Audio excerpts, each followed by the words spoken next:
মালিক তুমি জান্নাতে, তোমার কাছে আমায় একটি ঘর বানিয়ে দিও, একটি ঘর বানিয়ে দিও।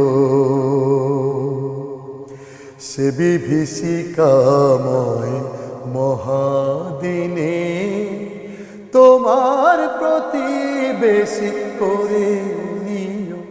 মালিক তুমি জান্নাতে, তোমার কাছে আমায় একটি ঘর বানিয়ে দিও,